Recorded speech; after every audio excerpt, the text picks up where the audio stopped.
nothing better than spending my day with you.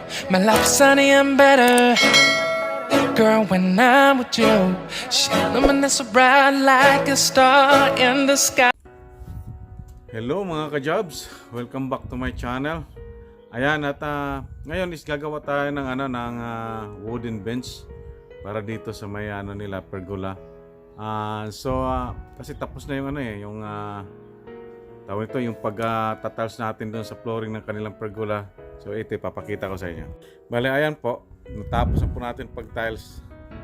Yan yung buong nila, yung buong flooring ng kanilang pergola. Ayan, ito ginawa rin natin kasi ito noon Ngayon patapos na tayo rito. Pag nagawa natin yung bench, tapos na tayo rito. Kasi may mga sobra kasi silang kahoy ito. Yung mga sobra nilang kahoy, ayan. So yan, ipapagawa na lang nila ng wooden bench. Yan dyan, para ilagay doon sa gilid. So yan ang gagawin natin ngayon. At ipapakita ko rin sa inyo kung paano rin gumawa nun. Alright. Meron din silang mga yung mga kahoy na mga putol-putol, mga sobra-sobra. Tingnan natin kung saan mayroon tayong magamit dito. At para tayo ng kahoy. Konti.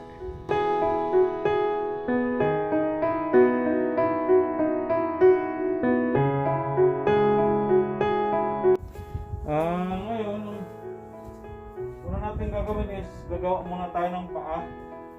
Yung apat na ng paa, tapos gagawin natin ng parang box. Ayan, tapos magano tayo ng para masahin niya sa kapang yung sandalan. Yun ang gagawin natin ngayon.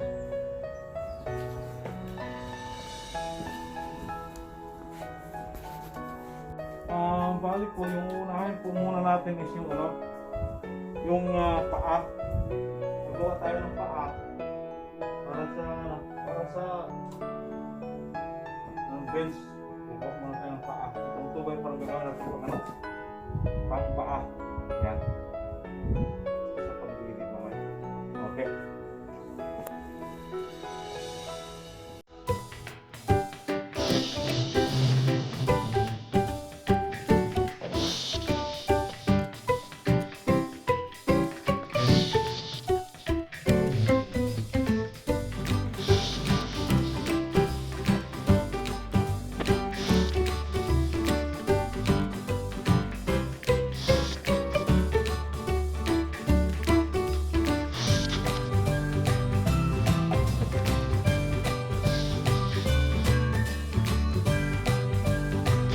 Ayan mga ka-jobs, nagawa na tayo ng frame. Yan, naka-framing na tayo ng bottom part. So siguro ipapakita ko sa inyo yung yung sandalan at saka yung pag magsasahig na tayo. Kasi yan, ready for sahig na yan yung na yan, sasahigan na lang yan. Tapos yung sandalan, tapos lalagyan natin din para sa sandalan din ngayon. Yan, alright. Ayan, umutol tayo ng pansahig dito. Kasi dito is 7 feet yung haba niya. Kinuhaan lang natin ito siya ng sukat para ma-insakto lang siya na Pero meron pa rin allowance para doon pag magsaksak gano'n. Ayun to, 7 feet lang. Kakabit natin yung sahig. Tapos sahig muna tayo, tapos bipon tayo ng sandalan. Kasi lalagay pa tayo dito ng pinaka-armrest niya mamaya. Ayan. Tingnan natin itong yung sahig. Ito. Ayan.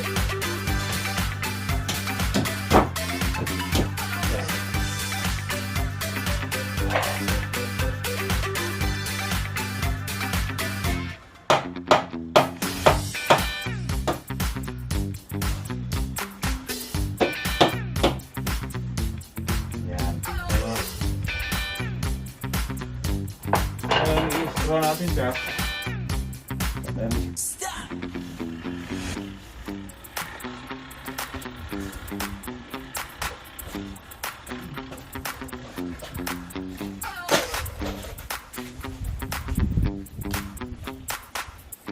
Yan, run na natin.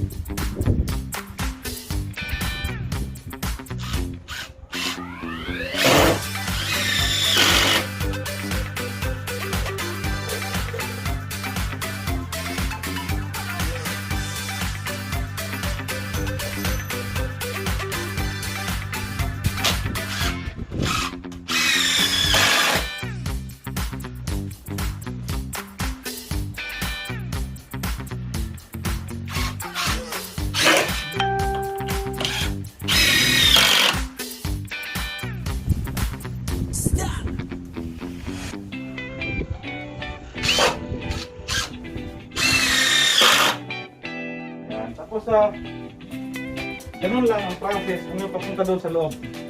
Ganun. Alright? Okay.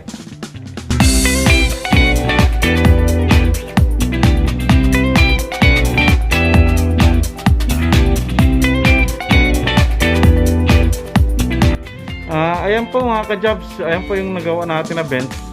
Ayan. Kanina nakita niyo naman kung paano pag layout. Yan, paggawa tayo ng frame yan. Yan lang siya. Madali lang, ano lang siya. Ang pagsusukat lang ang kailangan na talagang i-firm mo yung yung pagsusukat para makakuha ka ng kung paano mo ang layout mo at yung design na gagawin mo. Yun lang. Saglit lang to, basta mga bench yan. Alright. Ayan, yung sobrang ilang kahoy at saka mga sobrang forma, ayan, ginawa ko rin sila ng yung lalagyanan ng mga halaman. Ayan, para hindi rin masayang yung mga kahoy. Ayan mga ka-jobs, ito tapos na tayo dito sa kontrata dito sa client na to. At baka sa Monday is lilipat naman tayo ng panibagong project, yung bathroom, kasi sinimulan daw ng may-ari tapos parang hindi na kaya ipapasa sa atin. Yun ang gagawin natin sa Lunes. So yan, tingnan natin. At hanggang dito na lang mga ka-jobs. At sa susunod uli at magkita-kita tayo. Sana'y meron kayong natutunan sa mga ginagawa ko. At maraming salamat talaga sa suporta nyo. At hanggang dito na lang. Thank you for watching. Bye-bye.